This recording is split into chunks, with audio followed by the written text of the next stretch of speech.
Puta na, threat to na the national security, threat to the life of the president. Tarantado!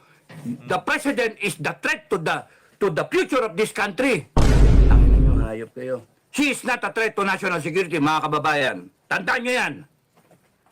She is a hope of this country. Doon Wag nakatayo na ang, wag nyong FBM. sasaktan yan. Wag na wag nyong sasaktan yan. Kasi kayo lahat. Uubusin namin kayo. Yan ang threat sa presidente. Nangyari na ho ang kinatatakutan ng mga tao dyan sa Malacanang. Yung mga retired men in uniform, nagsasalita na ho sa mga kalukuhan na ginagawa ng administrasyon ni Marcos Jr. Etong si Kap Dado, pakinggan ho natin mamaya ang kanyang mga punto de vista. Pero bago yan mga kababayan, kung bago lang ako sa PH Update, isang like at isang subscribe, okay na ho tayo dyan sa mga gustong sumali sa ating community. Yung join button, nandyan lang ho sa baba. Hayun na nga mga kababayan, view check muna ho tayo. Ito hong video nitong si Vice President Sara Duterte noong November 24, meron na hong 10 million views. Palakpakan ho natin. Grabe naman yan. Ibang klase ho talaga tong si VP Sara, ha? Gaano ho karami? 268,000 ang heart react, mahigit 100,000 ang like react niya. Habang itong si Marcos Jr. nakakuha lang ho ng 400,000 views. Sa views pa lang, nakikitang-kita naman ho natin kung sinong panalo, di ba? Sa react pa lang, kitang-kita na ho natin kung sinong mahal na sambayanan, di ba? Yan ho mga kababayan, ang kagandahan ho kasi dito, yung reach ng dalawang page na yan, hindi lang ho, puro Marcos, puro Duterte, lahat ho yan, kumbaga nagkanda halo-halo na. Kasi noong panahon ng eleksyon, yung dalawang taga-suporta niyan, nag-isa. Kumbaga, finalo ho, yung mga taga-suporta ni BP Sara, finalo ho yung si Marcos Jr. Yung mga, kung tawagin mga loyalista, yung ibang mga tangang loyalista, hindi ho lahat marami na hong namulat. Finalo naman ho, etong Facebook page na to ni VP Sara. Kaya etong mga nakikita nating figure dito, ito yung kumbaga suma total ng mga naging taga-suporta nitong dalawang individual na to. Ngayon ho mga kababayan, pakinggan ho natin kung ano itong mga punto de vista na to nitong si Kap Dado Enrique. Kap, pagka nagkaroon na ho ng kayo ho ang tatrabaho sa House of Representatives. Siya ho ang gagawin nating tagakatay ng mga crocodile. Yung mga matatabang crocodile, siya ho ang kakatay, tutulungan ho natin siya. Pakinggan ho natin itong si Kap Dado Enrique. Ni Commander Bukay. Huwag tayong tablan yan. Puta, mga konsensya. Hindi tayo tablan yan. Kasi yung mga ganyan, silakbo ng damdamin, di na nag-iisip eh. Di na nag-iisip. Okay? So, bago kami tumigil mag-vlog, o bago kami matigil mag-vlog, at least isipin muna natin, satellite view muna tayo. Satellite view. Okay? Kapag tinawagan ako ng mga ibang commander, Naku. talagang gigil na gigil. Pero, ang ano dyan is, Mga commander na ho, walang kayo nakita sa akin. Mga commander, lahat, nationwide. Pag wala kayo na dinig sa akin, walang hudyat, the mere fact na makita nyo ko, yun yung hudyat. Ang sa akin na magiging hudyat ay yung Duterte. Naku. Duterte. Okay. Sabi nyo, neutral tayo. Sabi nyo, neutral. Kailangan neutral.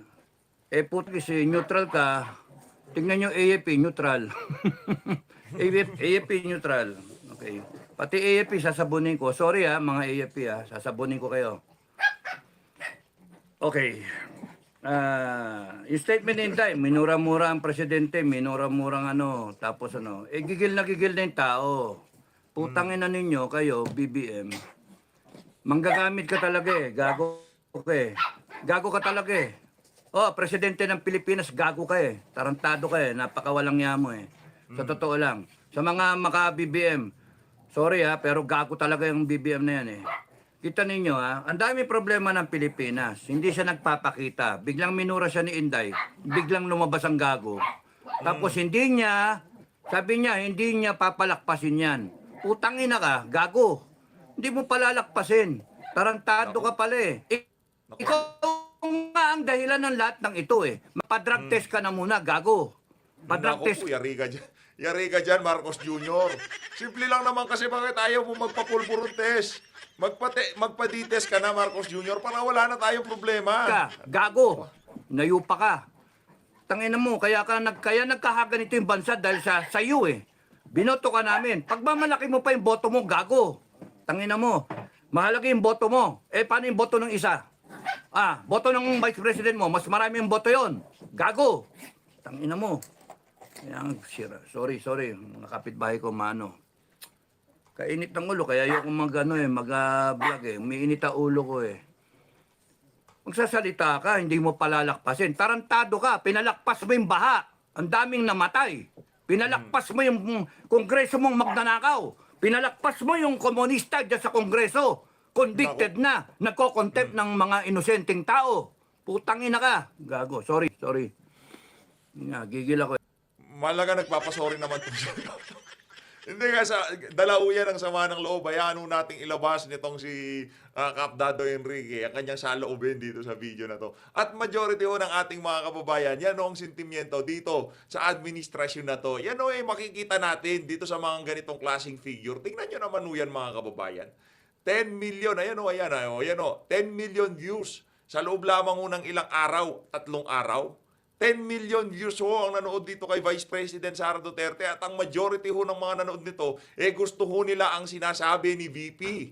Habang dito kay Marcos Jr., meron lang siyang 451,000 views. At majority dito sa mga views na to, asan na yung mga loyalista? Magsilabasan kayo. Hoy! Mga loyalista, kahit dito lang sa video ng amo nyong bangag, panoorin nyo at mag-react naman kayo ng heart. Hindi tatalab. Yung 200,000 trolls na binabayaran nyo. Naku, walang kwenta yan.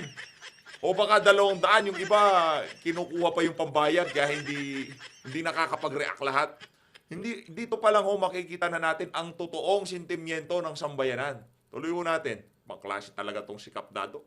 Kaya ito gusto kong trumabaho kung sakaling trinabaho yung House of Representatives. Ito yung kakatay sa mga crocodile do. Di ba, Kap Dado? Ito yung gusto kong kumatay doon. Walang lalabas at walang palalabasin at walang papapasuking crocodile. Yung mga nasa labas, huwag na kayong pumasok dahil yung mga crocodile doon, lilitsunin namin. Tangin na hayop ka. Ngayon ka lilitaw, tatapang-tapangan ka, gago. Tangina mo. Ipapakita mo pa, presidential ka. Mali ka ng sinabi. Mali. Ang dapat sinabi mo, kung may threat sa'yo, Inday, huwag ka mag-alala, babantayan ka namin. I am ordering the armed forces as your commander-in-chief ng PNP. I'm ordering you to make sure that nothing happens to the Vice President. Tapos! Yun. Ikaw babanata mo, kakasuhan mo, gago! Tanga! Presidenteng ewan, tanga ka talaga. Tungang. Tarantado. Yan lang isa sa mga kumbaga merong boses na naririnig. Pero kung kausapin natin yung mga ordinaryong Pilipino sa karsada na taga-suporta ni VP Sara, baka hindi lang yan, ganyan ang sabihin nila. Kumbaga ito pinapakita natin para kumbaga medyo mag-init yung damdamin ng iba natin mga kababayan. What you are creating is divisiveness in the country. Gago. You are placing the country in the verge of civil war. Gago. Ina mo. Tanga. Putang ina nyo, hayop kayo. Kayong mga nasa kongreso, isa pa kayo, gago kayo. Okay, sasamahin kayo lahat sa akin eh.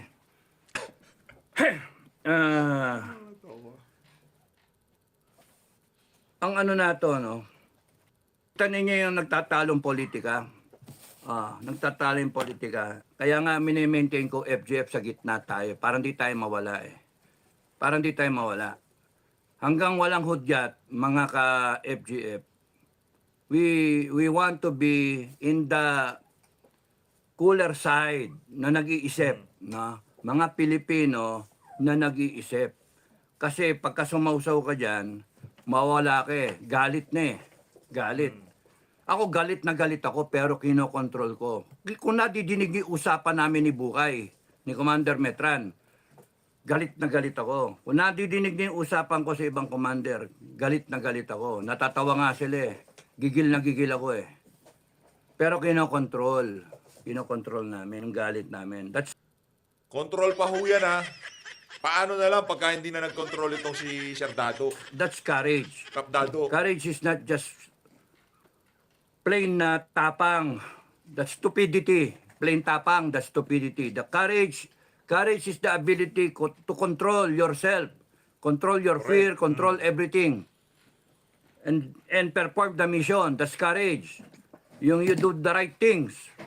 Yung properly, hindi yung ganyan na, ayan na. Putang inang yan.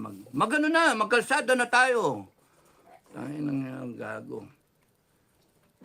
Magkakalsada ka, bakit? Galit ba kayo sa EDSA? Galit kayo sa EDSA? Galit kayo kay Mama Mary? Doon kayo doon nyo dinidirect yung tao. EDSA. Ba't hindi sa Kongreso? Doon kayo galit eh. Yun yung tanong ko eh, bakit hindi sa Kongreso? No. Ba't hindi sa Kongreso? Nandun yung tapos doon, veterans, punta kayo, support kay kay Inday, doon kayo magsalita-salita. Ang puta. O sige, veteran. Because you are thinking na ang focal point mo is yung personalities eh. Why not make the focal point yung issue at hand, yung issue? Nakakalimutan yung issue, bangag yung presidente. Bangag, tapos nakawan. Yun yung issue. Yun din ho yung yun din ho yung issue na rini-raise ni FPRRD, di ba? Kagaya nito rini-raise nitong si Sardado. Yan ang issue. Bangag si Marcos Jr. Sa AFP, okay lang ho ba na bangag ang inyong commander-in-chief? Kung okay lang, sabi ni Tatay Digong, edi palakpakan, walang problema yan. Tayo magagawa dyan, ika nga, di ba? Issue. O nagsalita ang Duterte, sabi ni Digong, na kakusapin niya AFP. No, kakusapin niya AFP. Tapos nun inaano niya, binabalik niya doon sa mga pera-pera. Because kung lahat kayo nakikinig sa akin, doon kayo pumunta kay Marcos. Ibig sabihin ni Duterte, you demand the explanation. You demand. Tangin lang yan. Itong Marcos na to, gagamitin mo ngayon yung konstitusyon. Ha? Gagamitin yung konstitusyon laban doon sa kay Sara. Si Inday Sara nga, she's implementing the Constitution. She's abiding by the Constitution. Kaya kayo nandyan pa. Kasi hindi siya nagtatawag ng revolusyon. Hindi siya nagtatawag ng taong bayan. Tanging mga hayop kayo. Sinabi ko again, Marcos and everyone na connected with Marcos, kaya kayo nandyan, kasi ang mga Duterte, whether they are hesitant or not, ay hindi pa tumatawag ng talagang Correct. totoong tao. Yun ho yun. Nakuha nitong si Attorney Dado. Yun ho talagang katotohanan doon. Yun lang ho talaga ang kumbaga pumipigil sa sambayan ng Pilipino. Dahil kung sakaling nagtawag ang mga Duterte, itong nakikita nyong 10 million na to, yan nung nakikita nyong 10 million views na yan, malamang sa malamang, lalabas ho lahat yan sa karsada. Yang nakikita nyo hong mahigit 200,000 heart na yan, o 100,000 like na yan, lalabas ho yan lahat sa karsada. Lalo na itong 200,000 na to, lalabas ho yan, panigurado. 100% lalabas ho yan pagka nanawagan itong mga Duterte na to. Pagka talagang umabot na sa sukdulan at ipapa-aresto itong si Vice President Sara Duterte. People power. Wala. Minadinig ba kayo? Minadinig ba kayo? Lumabas na kayo sa kalsada at tapusin na natin to? Minadinig ba kayo? Ang nagtatawag lang, mga vlogger. No? Mga supporter ng vlogger. Mga nananawagan. Supporter na tayo, labas na tayo. Hindi nyo nga. Kaya nga nakakainis ang Pilipinas eh. Nakakainis. Dami ko na sinabi, nawala na ako. So, una kay Inday, yung statement ni Inday, ano masama doon magalit yung tao? Gago kayo eh. Nagalit yung tao. Ano ngayon? Tinatarantado niya yung tao niya. She's just being a leader. Between Marcos and Inday, mas leader tong Inday kaysa sa iyo, Marcos. Ikaw, Marcos, sinabi na sa iyo, BBM, sinabi sa iyo, ang dapat dyan, pinatigil mo yung Congress sa contempt. Anong ginawa nyo? Dinagdagan nyo pa. Dinagdagan nyo pa ng araw. Tanga kayo. Bopol. Tapos noon, sasabihin mo pa, Hindi palalagpasin. Meron pa kayong pinachichismis, tinatakot nyo taong bayan. Uhuliin na si Inday.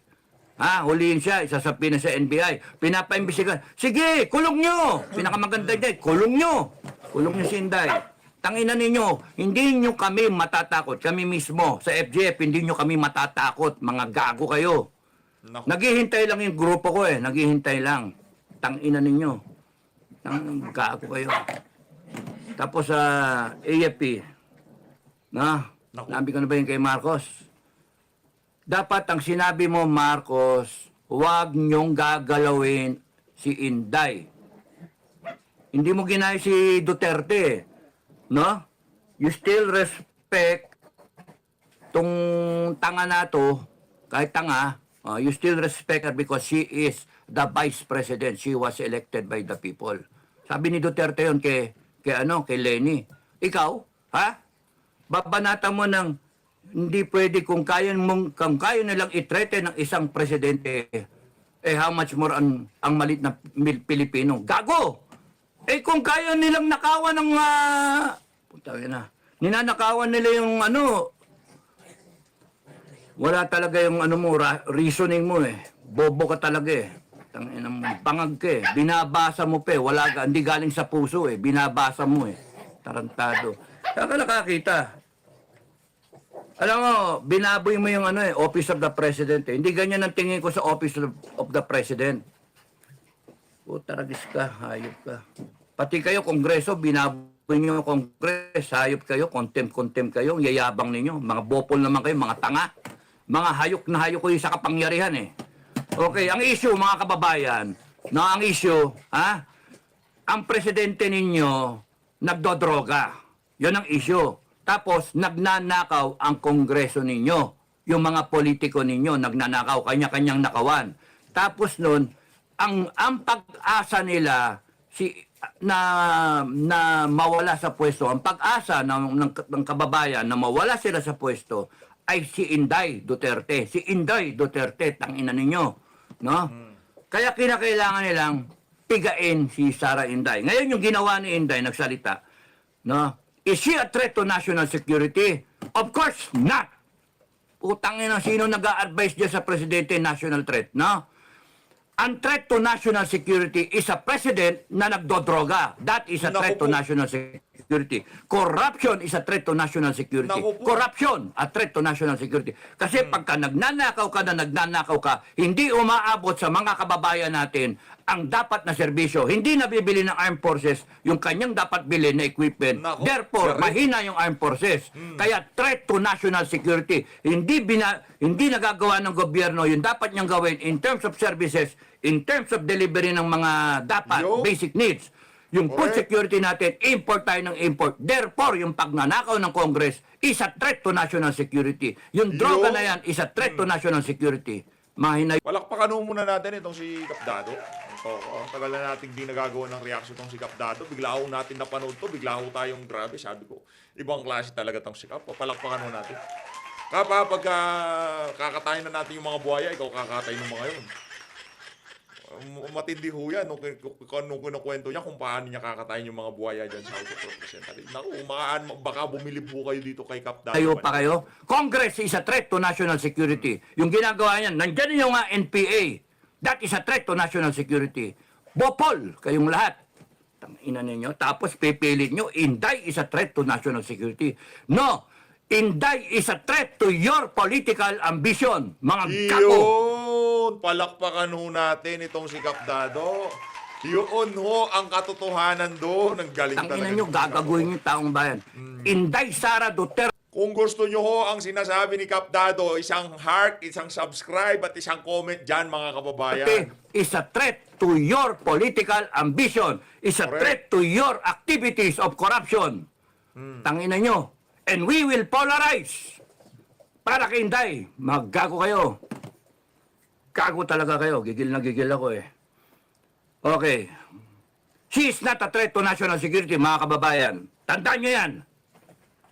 She is the hope of this country. She is the hope of this country. Tandaan nyo yan. At doon kami tayo. Doon nakatayo. Wag na ang, wag niyong FBM. sasaktan yan. Wag na wag niyong sasaktan yan. Kasi papatayin namin kayong lahat. Uubusin namin kayo. Yan ang threat sa presidente. Putangin na niyo lahat. Subukan niyo kami ngayon.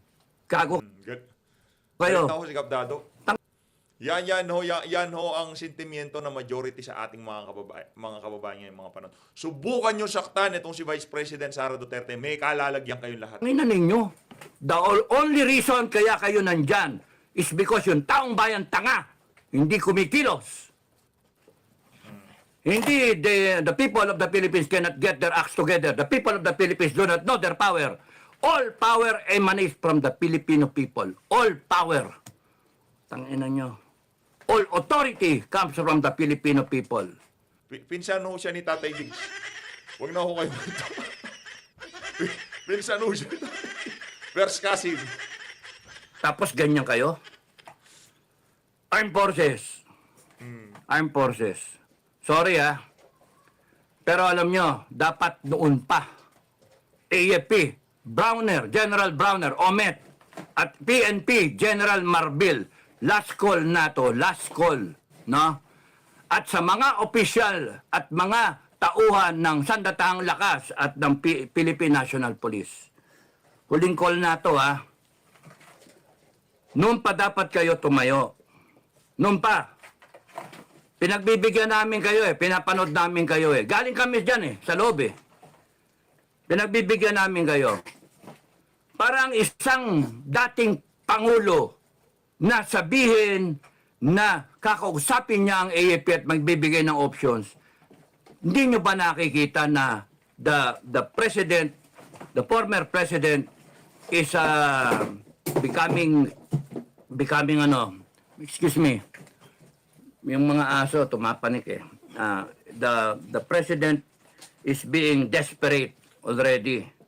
Parang kakausapin yung mga junior officer, kakausapin yung mga bakit hindi na makausap? It is an admittance na the president, the former president believes na corrupted yung hierarchy ng armed forces. Kaya kinakailangan usapin ng mga junior. Putang ina. AFP last call, PNP last call. Every day na hindi kayo tumatayo para sa taong bayan. Every day na hindi kayo tumatayo para sa taong bayan is a day closer to being a narco state or a communist state. Parehas, pagsamahin nyo na, narco-communist state. Every day that you tolerate, you are tolerating, every day that you are tolerating this wrongdoing in government. Kung sakaling umabot sa punto, di ba, na talagang bumaliktad na sitwasyon, gusto kong kutusan ng beses itong si yung dalawa, isa sa'yo. You are tolerating a president who is taking drugs. You are tolerating an addict president. You are tolerating a Congress na nagnanakaw, abusive of powers. You are tolerating. It means you are with them. You are not with the Filipino people. Kaya last call, armed forces. Makinig kayo sa akin. Nakaset up yung bansa natin para civil war. Kayong mga Pilipino, makinig kayo. Kayong mga madada na mga Pilipino, makinig kayo. Putang ina, panay salita-salita, panay yabang Hindi nyo ba naiisip na tayo magbabanggaan tayo lahat? Kaya AFP, PNP, pigilan nyo to. Pigilan nyo. Mawawalan kayo ng papel pagka hindi nyo ginawa yung papel ninyo. Ano yung papel ninyo? Papel ninyo ay you support and defend the Filipino people. You defend the Filipino people. You uphold the Constitution. Ang ginagawa nitong mga putang ng mga politikong to na tinotolerate ninyo, they are now using the Constitution. No? Binababo nila, ginagago kayo, ginagawa kayong tamukyo. Utusan lang kayo They are using the Constitution to quell the resistance brewing because this resistance ang totoong Pilipino. And you are becoming an instrument of these stupid people in government because you are tolerating them. Tangin na yan. Correct. And if we have to draw the line, we will draw the line. Magpatayan tayo kung gusto ninyo. But you have the power to stop this, armed forces. Because kami, hindi kami papayag na mauwi tayo sa droga. Mauwi tayo sa nakawan ng mga putangin ng mga congressman na yan. Hindi kami papayag. We are that close already. We are that close na mag-declare kami ng revolution. Putangin na ninyo, sabihin nyo, kami, babanatan nyo kami ng ng rebellion. Putangin na ninyo lahat. People of the Philippines, we the sovereign Filipino people, konstitusyon, ito lang kayo sa ilalim. Huwag nyo kaming gaguhin, huwag nyo kaming gabitan ng konstitusyon, tangina ninyo. Kami may-ari ng konstitusyon. Kami ang nagpapatupad ng konstitusyon. Kung kinakailangan namin magkaroon ng court order, kami, People's Court, aarestuhin namin lahat yan. Putang ina nyo, hayop kayo. Gago kayo. Armed Forces, ginagago kayo ng mga gagong politiko na yan. Ginagamit kayo. And here you are, nagre-relax kayo. And yung Duterte na matanda, sinasabi, kakausapin niyo yung mga junior officer. What does that make of you? Kayong mga nasa itas, panay kayong mga walang bayag. Panay kayong mga bayaran. Yun ang dating eh. Namputya. Ano na nangyari sa serbisyo? Iniwanan namin niya matino. Tapos here you are, naghahanap kayong promotion, naghihintay. Putang ina. Dapat kayo, ang iniisip nyo, AFP, kung paano matitigil ito. Simple, doon kayo sa tama. Ano ba yung tama? Tama lang yan. Tama ba yung nakawan? Tama ba yung may droga? You get the president to take a hair follicle drug test. That's the right thing to do. Wag ho kayong panghinaan ng loob sa mga kababayan natin na sobrang nalulungkot ngayong mga panahon na to. May pag-asa pa ho. Meron pa pag-asa. Hindi ho tayo nag-iisa dito sa laban na to, ika nga. Meron Kapdado, meron BP Sara, at ang pinakamatindi dyan, panalangin ho. Manalangin ho tayo dahil ang mga nangyayaring ito, base dito sa mga sinasabi ni Kapdado, talagang nakakabahala na ho mga kababayan.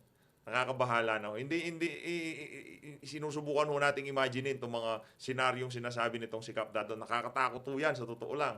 Kasi kung sakaling maisakatuparan o mangyari lahat ng linalarong senaryo nitong si Kapdado, kawawa ho dito sa bayan ng Pilipino. Wala naman ho tayong magagawa. Payag ho ba tayo? Sa loob pa ng mga ilang taon, ganito ho ang ating pamahalaan. Walang humpay na pagnanakaw, droga, kriminalidad. Talagang hindi ho natin malaman kung saan ang patutunguhan ng bansang to.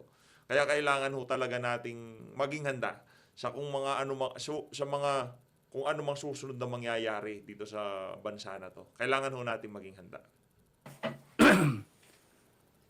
Huwag nyo nang hintayin ng taong bayan ang lulusob dyan sa Malacanang. Huwag nyo nang hintayin ang taong bayan ang magpapadrug test. Magkakalasog-lasog yung presidente na yan. Buta na threat to the national security, threat to the life of the president. Tarantado! The president is the threat to the future of this country. Putang ina nyo, hayop kayo. Ginagago nyo Pilipino. Nasaan na yung pera? AFP, kung nung pa kayo tumayo, mabebenta ba yung ginto? Mabebenta ba? Kung tumayo kayo, AFP. Matatransfer ba yung 89 billion nung PhilHealth? Ha? Nasaan yung yung Marley Kapan? 250 billion. Nasaan na? Tapos magagatsos ba yung budget? Hindi pa tapos ang taon, ubos na yung budget, wala nang pera. Ano gagawin natin? Tangin na mo. Gago. Tangin ng presidente yan. O tapos magtatapang-tapangan ka ngayon, BBM. Ay, nako. At kayo mga kababayan, panay dakdak, ganyan. Tapos maninira pa yung iba dyan, mga DDS. Yung mga troll, putangin na nyo, hayop kayo mga troll, mamamatay kayo, sabi ko sa inyo. Pag umikot ang gulong, yari kayo. Una, Yari kayo kay Kapdado. Yung mga troll kayo, nako, yung opisina nyo, ako susugod dyan. Kasama ko si Kapdado. Kap, sugurin natin yung opisina niya. Unahin ko kayo, mga troll. Tanginan nyo. Mga Perwi, Kap, yung tanong natin dun sa mga kakilala natin, alam nila kung saan yung opisina nila. Pag danat na natin sa opisina nila, ipadlak natin yung opisina nitong mga trolls na to. Kahit kayo nasa ibang bansa, papupuntahan ko kayo ng mga, mga tauhan ko. Puta, yayariin kayo. Ang tatapang ninyo. Matanggap kayo ng pera. Barya-barya lang, ibebenta nyo yung bansa natin. Tanginan nyo. Yeah. Mga kababayan, ang dyan, hindi ito pasikatan hindi ito Correct. palakasan ng boses Ang pinaglalaban ninyo, yung future ng bansa ninyo. Yung future ng Pilipinas. Ninakawan na tayo na ninakawan Putang ina itong Congress natin, tarantado, akala mo lalaki ng boto, uupakan nila yung Vice Presidente, 32 million ang boto. Sila tigda 200,000 lang hanggang 300. Yung iba nga, 100,000 lang ang boto. Yung iba dyan, party list lang Anong karapatan ng mga taranadong yan? Ha? Kung sakaling umikot tong gulong, no, kung magno-nominate ako ng isa sa magiging opisyal nitong si Vice President Sara Duterte Itong si Kap Dado, isa ho yan kasi ngayong nasa baba tayo, magkakasama tayo, ika nga Kaya pagka umakyat tayo dun sa taas, sa tingin ho natin, ang prinsipyo ng mama na to, hindi mabibili ito. No, kasi kung malabang ito sigurado tayo, merong nakikipag-usap dyan para manahimik na yung mama na yan. Merong makikipag-usap, panigurado. Maliliit na vlogger nga, kinakausap para manahimik na Di ba? Yung magkano yung sabi ni Banat Bay? 500,000 kada buwan. Yan pa ho ba kayang dating nasa AFP? Yan pa hindi nila kakausapin. Kaya sigurado ho tayo mga kababayan, yung mama na yan, merong prinsipyo yan. At meron yung mga bolang kristal niyan, nasa iba't ibang bahagi ng kanyang katawan. Pati dito sa leeg, meron siya 2 bolang kristal. Na upakan ang Vice Presidente, upakan ng Presidente dati, si Duterte, at upakan ng mga government employee, Office of the Vice President. Anong karapatan nila? In aid of legislation, putang inang mga yan. Yo. AFP, tigil nyo na to. Magkakaano ho yan, si Betran, si Kap Dado, si General Macanas, pagka sila ho tumatrabaho. AFP, PNP, Ayun, tigil nyo na to kasi kalaban nyo kami. Kalaban nyo kami. Taong bayan ang kalaban ninyo, hindi kayo mananalo. Kayo tumayo para sa taong bayan. At ipakita nyo tatayo kayo para sa taong bayan. Kasi pag ang taong bayan lumabas sa kalsada, lahat kami lalabas sa kalsada. One time, big time. Isang panawagan lang ni VP Sara, 10 million ho pinag-uusapan natin dito. 300,000 heart, 100,000 na like. Yung mga nag-heart ho doon, talagang makikipagbalagbagan yun kay VP Sara. Yung mga nag-react, makikipagbalagbagan yan. Isang tawag lang ni VP Sara, punta ho tayo lahat sa EDSA. Pupunta ho tayo. Sabi ni PRRD, punta tayo dyan sa isang lugar, magtipon-tipon tayo. Tignan natin kung saan aabutin itong mga pulis na to. Nung bomba-bomba, magkakagulo ho Pilipinas. Sigurado, magkakagulo ho Pilipinas. Magkakagulo ho. Akala ni Marbil, makokontrol niya ang taong bayan. Kung nakontrol nila yung sa KOJC, ibang usapan na ho ito. Iba't ibang relihiyon na ang aanib dito sa pagkilos na to. Maging tayo dito sa PH Update, isang panawagan ni Tatay Digong, ni VP Sara, pupunta ho tayo. Tayo'y mananawagan dito sa channel na to na dumalo yung ating mga kababayan sa gaganaping pagkilos, kung ano pa man yan. Yun ang sigurado dito.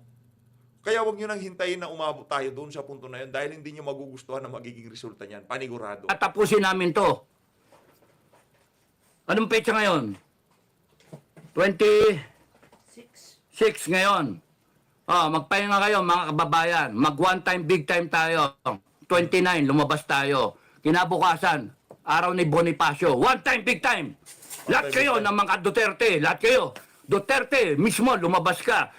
Sara Duterte, mismo ikaw, lumabas ka. Lahat kayo, pamilyang Duterte. Lahat kayo ng mga follower, mga politiko para kay Duterte, lumabas kayo. One time, big time. Tapusin na natin to. Magpasko tayo ng maayos. Labas tayo. At pagka sumagasa sa atin ang PNP at AFP, malalaman natin kung para sa taong bayan sila. One time, big time. Maglabasan kayo sa lungga ninyo. Para lang isang buong bansa, ayusin muna natin.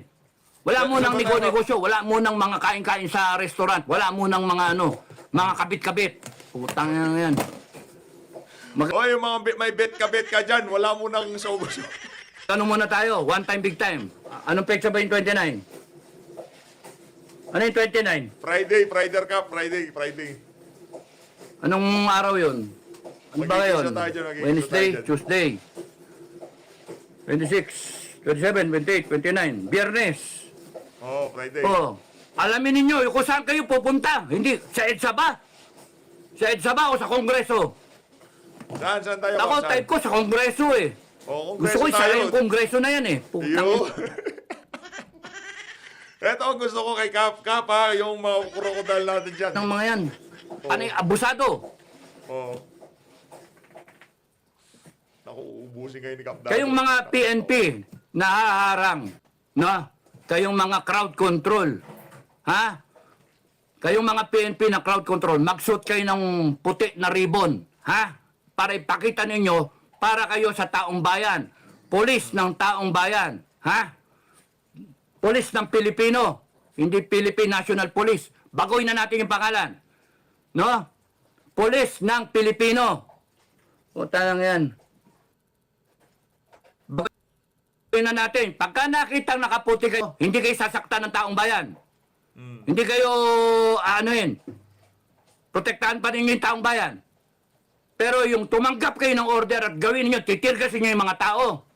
Nako, yari kayo sa amin. Yayariin namin kayo. Gusto nyo ng gulo. Hindi kami nagdadala ng gulo. Kayo nagdala ng gulo. AFP, PNP. Kasi hindi kayo tumatayo. Sabi ko nga, every day na hindi kayo tumatayo, you are bringing us closer to a narco state. To a state of communism. Tingnan niyo ginagawa sa Congress. Convicted. Ang putang inang yan, convicted. Nagko-contempt ng isang Pilipino na walang kamalay-malay. Tang-inang yan. At in the premise na they're investigating 125 million na OBP na confidential fund. Confidential nga, gago. Tang-ina niyo. Tapos yung billion-billion sa presidente, hindi niyo imbestigahan. What kind of legislation will you get out of investigating the OBP na 125 million confidential fund which happened in 2022, 2024 na, 2025 budget na pinag-uusapan. Tang-ina nyo. Tapos nun, pipilit ninyo imbestigahan yung isang single agency. Imbestigahin nyo dapat lahat ng agency na may confidential fund, starting with the Office of the President. Correct. Taragis kayo. Ginagamit yung mga posisyon ninyo, ginagamit yung agency ninyo, binaboy nyo eh. Sobra-sobra kayong ng power. Ayun na nga mga kababayan, dito na ho natatapusin ang ating reaction video. Tingnan ho natin kung saan yung Friday movement na yan, kung saan magtitipon-tipon ng mga kababayan natin ang gusto ng pagbabago. At para dun sa mga nanood sa video ni VP at nag-heart, nag-like, nag-react, makiisa ho kayo. Maraming salamat, mag-ingat ho kayo lahat. Mahalin natin ng Pilipinas. Maraming salamat mga kababayan.